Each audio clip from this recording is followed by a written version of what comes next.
Good morning students. આજનો આપણો જે ટૉપિક છે એ છે એવોગેડ્રો નિયમ. બરાબર, એવોગેડ્રો નિયમ ખૂબ અગત્યનો છે. શા માટે નિયમ અગત્યનો છે કે 1811માં ઇટાલિયન વૈજ્ઞાનિક એમિડો એવોગેડ્રોએ ડાલ્ટનના પરમાણુવાદ અને ગેલ્યુસેકનો સંયોજકતાવાદ આ બધાને નિવેદન કરીને એવોગેડ્રોએ નિયમ આપ્યો હતો. તો એ નિવેદન શું કરે છે? તો આ નિયમ નિવેદન એ કરે છે કે સમાન કદ ધરાવતા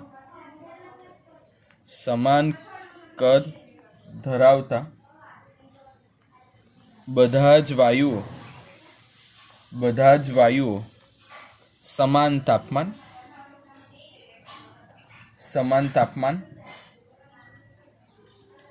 અને સમાન દબાણની પરિસ્થિતિમાં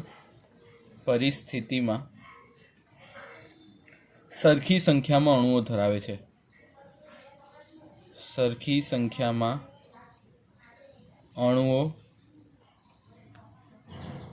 ધરાવે છે. બરાબર. તો આનો અર્થ એવું થાય કે જ્યાં સુધી તાપમાન અને દબાણ અચળ હોય, એટલે કે જ્યાં સુધી તાપમાન અને દબાણ અચળ રહે, તો એ અચળ રહેતા હોય ત્યારે વાયુનું કદ વાયુની અણુના સંખ્યા પર આધાર રાખે. બરાબર, એટલે જ્યારે તાપમાન અને દબાણ આ બંને અચળ હોય, તાપમાન અને દબાણ અચળ રહે ત્યારે જે વાયુનું કદ છે એ વાયુનું કદ અણુઓની સંખ્યા ઉપર આધાર રાખે છે.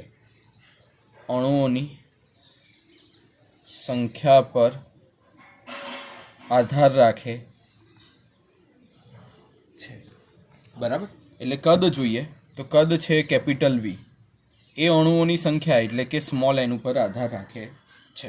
હવે એન એટલે મોલની સંખ્યા.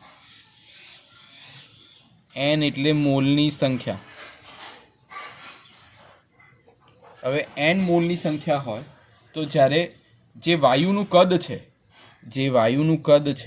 એ અણુની સંખ્યા ઉપર આધાર રાખે છે. એટલે આ કદ જે છે એ અણુની સંખ્યા ઉપર આધાર રાખે છે. જો તમે આ પ્રપોર્શનાલિટી એટલે કે ચલે છે એ કાઢી નાખો તો વી બરાબર થશે કે એન, જ્યાં કે શું છે? અચળાંક છે. કે એટલે શું કહી શકાય? અચળાંક. હવે તમારી બુકમાં K4 આપ્યો છે તો આપણે અહીંયા K4 લઈએ, અચળાંક. બરાબર. તો હવે તમે એવોગેડ્રો નિયમ પ્રમાણે જાણો છો કે એક મોલ અણુઓની સંખ્યા હોય, એક મોલ જો હોય તો એક મોલ એટલે કે એક મોલ બરાબર થાય શું? 6.022 ગુણ્યા 1023 અણુઓની સંખ્યા. બરાબર, એક મોલ એટલે 6.022 ગુણ્યા 1023 અણુઓની સંખ્યા એવોગેડ્રો અચળાંક પ્રમાણે લખી શકાય. બરાબર. તો હવે પ્રમાણિત તાપમાને અને દબાણે, જેને તમને ઇંગ્લિશમાં કહેતા હોય છે એસટીપી, પછી હું તમને ગુજરાતીમાં સમજાવવા એસટીપીનો મતલબ શું. પહેલાં ઇંગ્લિશમાં સમજો.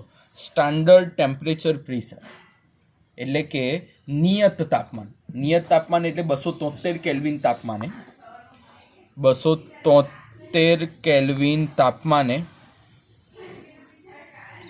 273 કેલ્વિન તાપમાને 1 બાર જેટલા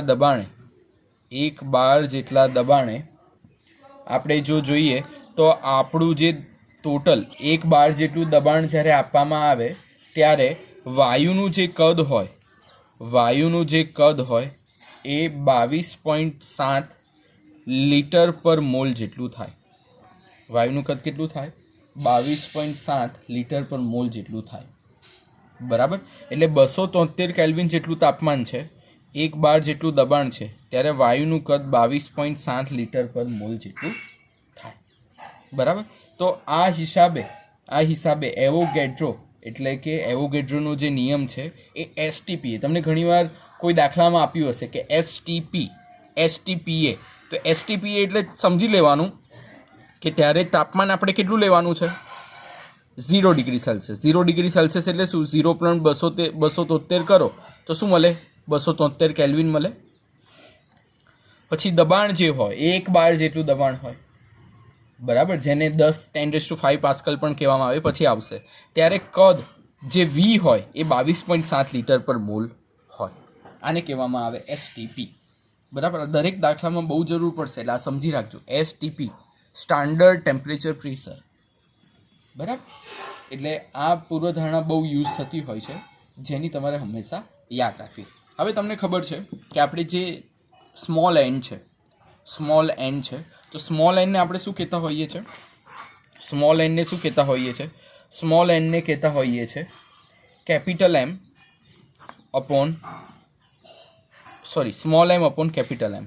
સ્મોલ m એટલે શું થાય? દળ. અને m એટલે શું થાય? મોલાર દળ. ઓલરેડી પહેલા ચેપ્ટરમાં આપણે જોઈ ચૂક્યા છે. જ્યાં n ને આપણે શું કહેતા હોઈએ છીએ? મોલ કહેતા હોઈએ છીએ.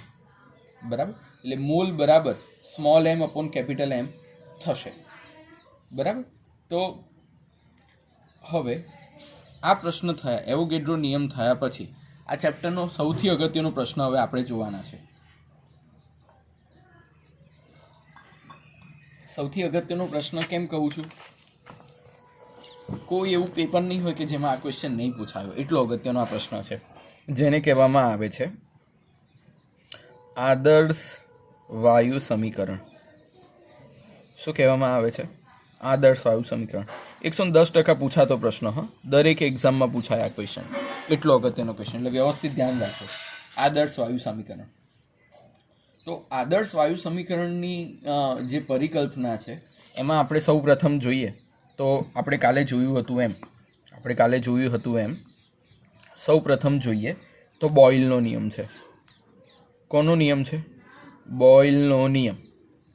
બોયલના નિયમ પ્રમાણે જો જોઈએ તો બોયલના નિયમ પ્રમાણે તમને ખબર છે, આપણે કાલે યાદ કરો, બોયલના નિયમમાં આપણે અચળ શું રાખ્યું હતું? અચળ તાપમાન. અચળ શું રાખ્યું હોય? તાપમાન. જ્યારે અચળ તાપમાન રાખો ત્યારે કેપિટલ V છે એ ઇન્વર્સલી પ્રોપોર્શનલ ટુ 1/P છે. કેપિટલ V છે એ ઇન્વર્સલી પ્રોપોર્શનલ ટુ V છે. પછી નેક્સ્ટ છે ચાર્લ્સનો નિયમ. કોનો નિયમ છે? ચાર્લ્સનો નિયમ. ચાર્લ્સનો નિયમ શું કહે છે? ચાર્લ્સનો નિયમ એવું કહે છે કે અચળ દબાણ અને અચળ, ચાર્લ્સનો નિયમ શું કહેતો હતો? અચળ દબાણ અને અચળ શું હોય? મોલ. બંને અચળ રાખ્યા હતા, યાદ કરો કાલે ચાર્લ્સના નિયમમાં. તો એ ટાઈમે જે કેપિટલ V છે, વોલ્યુમ જે છે, ઇઝ પ્રપોઝનલ ટુ T. ત્રીજો જે નિયમ છે એ છે એવોગેડ્રો નિયમ. ત્રીજો જે નિયમ છે એ છે એવોગેડ્રો નિયમ. એવોગેડ્રો નિયમ જોતાં તમને એવું લાગે છે, કે અચળ દબાણ અને તાપમાન, અચળ દબાણ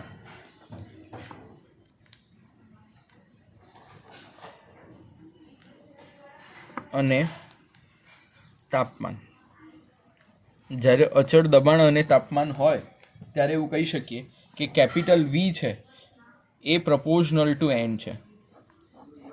કેપિટલ V એ છે એ શું છે? પ્રપોઝનલ ટુ n છે. જ્યારે હવે આ બધી સંકલ્પનાને આપણે ભેગી કરીએ તો કેપિટલ જે V છે, આ બધા V જુઓ એ પ્રપોઝનલમાં તમે જુઓ તો P નીચે છે, T ઉપર છે ને, અને N નીચે છે, એટલે કે T/N/P થશે. જો સમજો, ત્રણ જગ્યાએ કેપિટલ V છે એ પ્રપોઝનલમાં T/N/P થાય. બરાબર. તો હવે જ્યારે આ પ્રપોઝનાલિટી કાઢી દઈએ તો થશે શું? V બરાબર RTN/P. બરાબર. જ્યાં R એ શું છે? આરને કહેવામાં આવે છે સમપ્રમાણતાનો અચળાંક. સમપ્રમાણતાનો અચળાંક. બરાબર. તો આ હિસાબે જોવા જઈએ તો હવે આપણે આરને એક સાઈડ રાખીએ તો આર બરાબર થશે PV/NT. આવું થશે. હવે જે આ આર છે, આરને એક સાઈડ રાખ્યો, પીને આમ લઈ ગયા એટલે પીવી અને ટીએન નીચે જતું રહ્યું. બરાબર. તો જે આ આર છે એ આરને સમપ્રપંચનો અચળાંક જે આપણે કહ્યો એને કહેવામાં આવે છે વાયુ અચળાંક. શું કહેવામાં આવે છે? વાયુ અચળાંક. આર વાયુ અચળાંક દરેક જગ્યાએ 12માં દર 2 પેજે આર આવશે. મારો કહેવાનો મતલબ સમજો, આર દર 2 પેજે આરનો સિમ્બોલ દેખાશે, એટલો અચળાંક. કારણ કે દરેક જગ્યાએ વાયુ હોય ત્યાં વાયુ અચળાંક આર આવશે જ. બરાબર. એટલે બધા વાયુ માટે સમાન હોય છે. એટલે આર જે હોય છે એ બધા વાયુઓ માટે સમાન હોય છે. એટલે કોઈ પણ વાયુ માટે અલગ હોતો નથી, દરેક માટે એ સમાન હોય છે. બરાબર. તો આના ઉપરથી આપણે એવું કહી શકાય, આર અને એનટી અને પીવીને એક સાઈડ રાખીએ તો પીવી બરાબર એનઆરટી, આ સમીકરણને આદર્શ વાયુ સમીકરણ કહેવામાં આવે છે. આદર્શ વાયુ સમીકરણ કહેવામાં આવે છે. પીવી બરાબર એનઆરટીને આદર્શ વાયુ સમીકરણ તરીકે ઓળખવામાં આવે છે. સમજ્યા? હવે તમને એવું કહી શકું કે આરના વિવિધ મૂલ્યો છે. આરના વિવિધ મૂલ્યો છે. કઈ રીતે યાદ રાખવાના એ હું તમને ત્યાં ઓફિસ પર હશે ત્યારે વધારે સારી રીતના સમજાવીશ. પણ અત્યારે આરની 3 વેલ્યુ તમારે યાદ રાખવાની. જે આ આર છે એની 3 વેલ્યુ યાદ રાખવાની. બરાબર. હું તમને લખું છું, અહીંયા ખાસ ધ્યાન રાખજો. આરની આપણે 3 વેલ્યુ હું લખું છું. 3 ક્યારે કયા લેવાના ખૂબ અગત્યના છે. બરાબર. જ્યારે આર 8.314 લેવાનો, 8.314 લેવાનો ક્યારે? જ્યારે દબાણ પાસ્કલમાં હોય, કદ મીટર ક્યુબમાં હોય, તાપમાન કેલ્વિનમાં હોય અને મોલ આપેલા હોય, ત્યારે આરનો એકમ 8.314 લેવાનો. હું બોલતો જાઉં છું, ખૂબ ધ્યાન રાખજો. હા, જ્યારે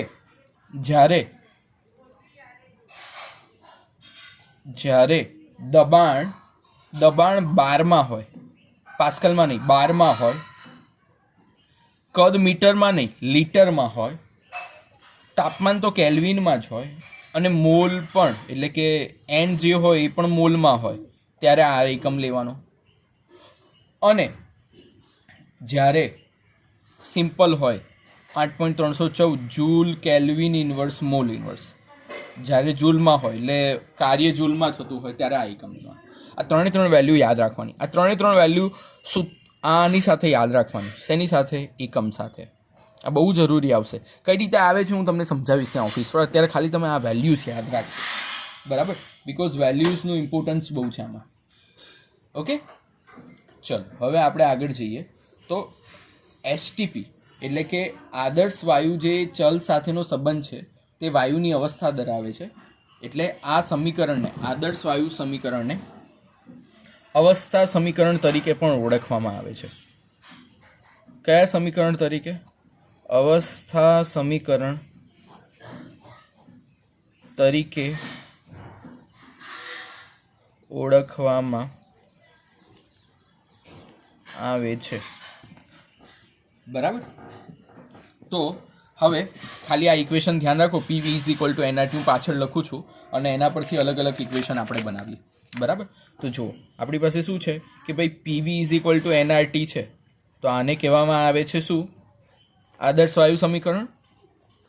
હમણાં જોયું એમ, આદર્શ વાયુ સમીકરણ તરીકે ઓળખવામાં આવે છે. બરાબર. તો જ્યારે આ સમીકરણમાં આપણે જોઈએ તો આરટીને નીચે લઈ જઈએ એટલે PV upon RT is equal to n આવું હોય. બરાબર. અને આરને હજુ પણ એ બાજુ જ રાખીએ એટલે એવું થશે પીવી અપોન ટી બરાબર એનઆર થશે, જ્યાં P1 V1 અને T1 હોય. વાયુ એક માટે, પહેલા વાયુ માટે P1 V1 upon T1 is equal two NR હોય અને વાયુ 2 માટે જોવા જઈએ તો P2 V2 અપોન T2 બરાબર શું હોય? એનઆર હોય. તો અહીંયા એનઆર અને એનઆર બંને સેમ છે. એનઆર અને એનઆર જો બંને સેમ હોય તો અહીંયા આપણે એવું કહી શકીએ કે બંને સમીકરણને એકબીજા સાથે સરખાવીએ, બરાબર. બંને સમીકરણને આપણે એકબીજા સાથે સરખાવીએ તો જેનાથી શું થશે કે P1 V1 upon T1 હોય, P1 V1 upon T1 હોય is equal two P2 V2 upon T2 થાય,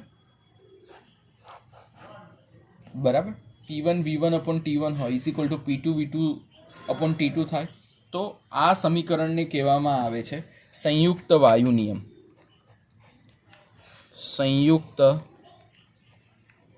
વાયુ નિયમ તરીકે ઓળખવામાં આવે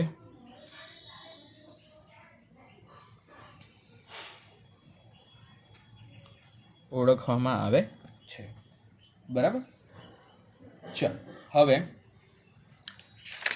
આ થઈ આપણે આખું સમીકરણ શેનું થયું?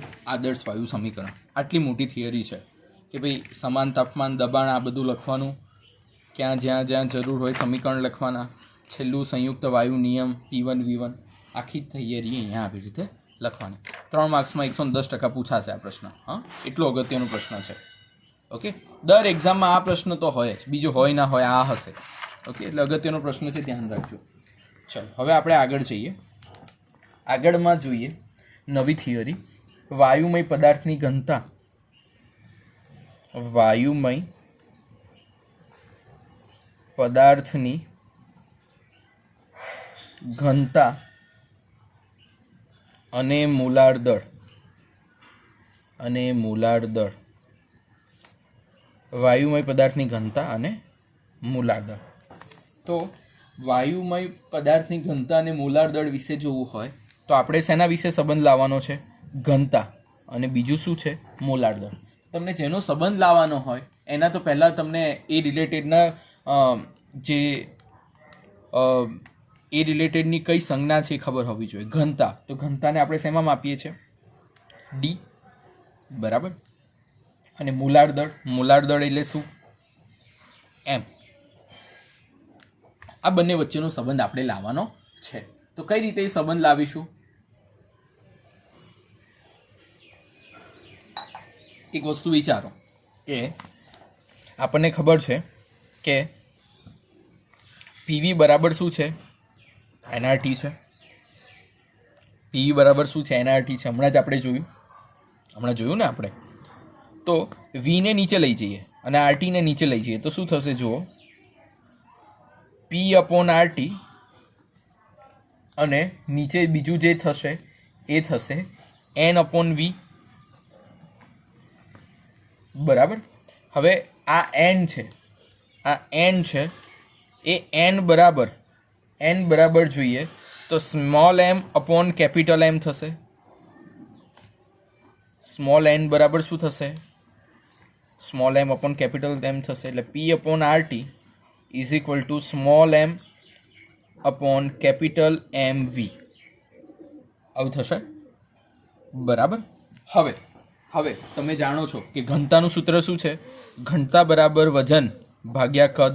એટલે જો આ m upon V તરીકે આપણે શું લખી શકીએ? ડી લખી શકો. એટલે આપણે જે લાવવાનું હતું એ આવી ગયું પિક્ચરમાં, બરાબર. એટલે નેક્સ્ટ લખાશે શું? P upon RT બરાબર થશે D upon M. હવે આ D upon M આપણે આગળ લખી દઈએ એટલે D upon M બરાબર થશે P upon RT, બરાબર. તો આ જે સંબંધ છે, આ સંબંધ જે છે એ સંબંધને આપણા જે લાવવાનો હતો એની સાથે વેરીફાઈ કરો કે આપણે શેની સાથેનો સંબંધ લાવવાનો હતો? ઘનતા અને મોલાર દળ. તો અહીંયા ઘનતા પણ છે અને મોલાર દળ પણ છે, બરાબર. તો આના ઉપરથી આપણે એવું કહી શકાય કે જો કેપિટલ એમને સૂત્રનો કરતા બનાવીએ, કેપિટલ એમને આપણે આમ લઈ જઈએ, જમણી બાજુ લઈ જઈએ, આરટીને ઉપર લઈ જઈએ એટલે કે DRT અને પીને નીચે લઈ લઈએ, તો આ સૂત્ર પરથી શું શોધી શકાય? નીચેના સૂત્ર પરથી કોઈ પણ વાયુનું મોલાર દળ શોધી શકાય. કોઈ પણ વાયુનું મોલાર દળ શોધી શકાય, બરાબર. શેના પરથી શોધી શકાય? કેપિટલ M હોય એના પરથી. બરાબર. તો આ જે થઈ એ વાત થઈ કોઈના પણ મોલાર દર શોધવાની. હવે નેક્સ્ટ જે ટોપિક છે એ પણ એટલો અગત્યનો ટોપિક છે. આજની બધી થિયરી મોસ્ટ ઇમ્પોર્ટન્ટ છે, હા, એટલે ખૂબ વ્યવસ્થિત સારી રીતના કરશો. ચાલો હવે આજનો જે ટોપિક જે છે એ છે ડાલ્ટનનો આંશિક દબાણનો નિયમ. શેનો છે? ડાલ્ટનનો આંશિક દબાણનો નિયમ. ડાલ્ટનનો આંશિક દબાણનો નિયમ તરીકે આપણે જો જોઈએ તો જ્હોન ડાલ્ટને 1801માં આ નિયમ આપ્યો હતો. તો એ નિયમ શું કહેતો હતો? પહેલાં નિયમ લખીને હું તમને સમજાવું. નિયમ એવું કહેતો હતો કે પારસ્પરિક ક્રિયા ન કરતા હોય તેવા વાયુઓનું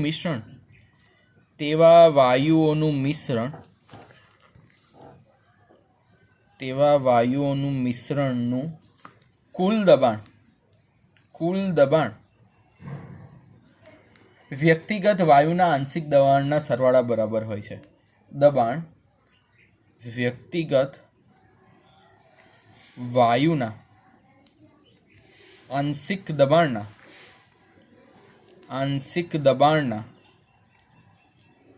સરવાળા બરાબર હોય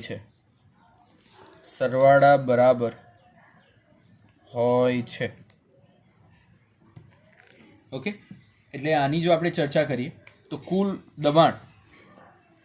દબાણ એટલે જે પી કુલ છે એ બરાબર થશે P1 plus P2 plus P3, જ્યાં તાપમાન જે છે એ થશે કેપિટલ T અને કદ જે થશે એ થશે વોલ્યુમના ટર્મ્સમાં. બરાબર. એટલે તાપમાન T અને કદ એ બંને કેવું છે? અચળ. ડાલ્ટન ભાઈનું એવું કહેવું હતું કે જેટલા વાયુઓનું દબાણ હોય એ દબાણને ભેગા કરો તો કુલ દબાણ જેટલું થાય. બરાબર.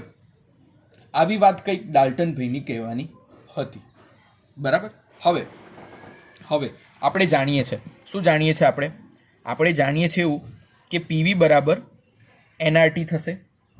બરાબર. PV બરાબર શું થશે? NRT થશે. સો વાયુ એક માટે જો લેવા જઈએ તો P1 બરાબર થશે N1RT અપોન V. કારણ કે કદ તો અચળ છે એટલે V જ આવશે, V1 આવી ના શકે.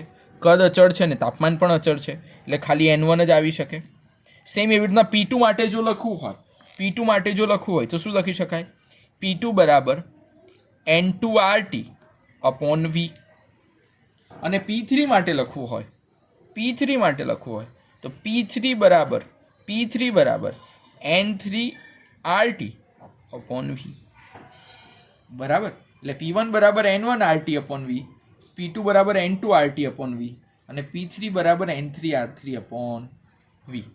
આવી રીતના સૂત્રો આપણે આદર્શ વાયુ સમીકરણ પરથી બનાવી શકીએ. તો આ બધી વેલ્યુ આપણે એમાં મૂકી દઈએ. બરાબર. શેમાં મૂકી દઈએ? પી કુલની અંદર આપણે આ બધી વેલ્યુ મૂકી દઈએ.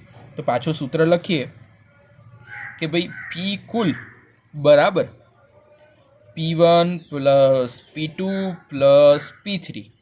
કુલ દબાણ એટલે શું થાય? કુલ દબાણ એટલે થાય P બરાબર NRT અપોન V. આના ઉપરથી PV બરાબર V નીચે જાય એટલે NRT અપોન V લખી શકીએ આપણે. બરાબર. એ તો લખી શકીએ ને. ચલો, તો આ રીતે આપણે NRT અપોન V લખીએ છીએ. પછી નેક્સ્ટ ઇક્વેશન જે આપણે લખવાનું છે અથવા તમે પી કુલને જે છે એમને એમ રાખશો તો બી ચાલશે, એને કંઈ વાંધો નથી. કારણ કે તમારી બુકમાં પી કુલને એમને એમ રાખ્યું છે. ચલો એમ રાખો, વાંધો નહીં. P1 છે એને શું લખીશું? N1RT upon V. P2 બરાબર થશે N2RT અપોન V અને P3 બરાબર થશે N3RT અપોન V. બરાબર. હવે આ સમીકરણમાંથી શું કોમન નીકળેવું છે? જુઓ, RT upon V કોમન નીકળે એવું છે, આ RT upon V કોમન નીકળે એવું છે અને RT upon V કોમન નીકળે એવું છે. તો આપણે RT upon V કોમન નીકળે તો અંદર રહે શું? N1 plus N2 plus N3. બરાબર, આવું કંઈક રહે. સમજાય છે હું શું કહેવા માંગુ છું?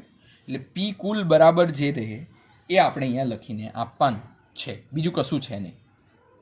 બરાબર, તો આના ઉપરથી હવે આપણે પી કુલ દબાણ જે છે, બરાબર, હવે આ સમીકરણ થયા પછી આપણે આગળ શું કરવાનું છે હું તમને સમજાવું. બરાબર, જો ચાલો હવે શું કરીએ છીએ આપણે, તો હવે સમીકરણમાં આપણે પી કુલ જે આપણે પહેલાં મૂક્યું તો એ જ ઇક્વેશન હવે અહીંયા મૂકીએ છીએ. કયું? પી કુલ બરાબર NRT અપોન વી થશે, એટલે NRT અપોન વી થશે. હવે અહીંયા જોઈ શકો છો કે RT અને RT કેન્સલ થશે, V અને V કેન્સલ થશે, તો N બરાબર શું આવશે? N બરાબર શું આવશે? N1 plus N2 plus N3. Small n બરાબર શું આવશે? N1 plus N2 plus N3 થશે. બરાબર, તો આ સમીકરણ માટે કહીએ તો x1 પ્રથમ વાયુનો મોલ અંશ છે. બરાબર, તો આ માટેનું પહેલું ઇક્વેશન જો આપણે લખવું હોય તો આપણે લખી શકીએ P1 બરાબર x1 ઇન્ટુ પી કુલ. શું લખી શકીએ? પાછું લખું છું, P1 બરાબર x1 ઇન્ટુ પી કુલ. તો પી એટલે ટોટલ દબાણ છે ને P1 એટલે પહેલાંનું. હવે જ્યાં x1 બરાબર મોલ અંશ થશે જે તમને આગળ આવ્યું હતું, બરાબર, તો x1 બરાબર શું થશે? N1 અપોન N ઇન્ટુ પી કુલ. બરાબર, આ પહેલું સમીકરણ. એવી રીતના સેમ બીજા માટે લખવું હોય તો P2 બરાબર થશે x2 ઇન્ટુ પી કુલ. તો x2 બરાબર શું થશે? N2 અપોન N ઇન્ટુ પી કુલ. બરાબર, અને P3 બરાબર જો એવું લેવા જાવ તો શું થશે? x3 ઇન્ટુ પી કુલ. તો x3 બરાબર શું થશે? x3 બરાબર શું થશે? N3 અપોન N પી કુલ. તો આવી રીતે જુદા જુદા દબાણ માટે આ ઇક્વેશન વાપરી શકાય. જ્યાં x1 તમે જાણો છો એવી રીતના મોલન્સ છે, પી એટલે દબાણ છે, એન એટલે મોલ છે. તો આવી રીતે ડાલ્ટનનો આંશિક દબાણનો નિયમ આપણે જુદા જુદા વાયુઓ માટે તારવી શકીએ. બરાબર, તો આપણે આજે આટલું રાખીએ છીએ. 3 થિયરીઓ આપણે અગત્યની જોઈ, ડાલ્ટનની જોઈ, ઘનતા માટેની જોઈ અને આદર્શ વાયુ સમીકરણ માટેની પૂર્વધારણાઓ તમને મેં સમજાવી. બરાબર, તો આટલી સુધી આજે આપણે રાખીએ છીએ. ઓકે.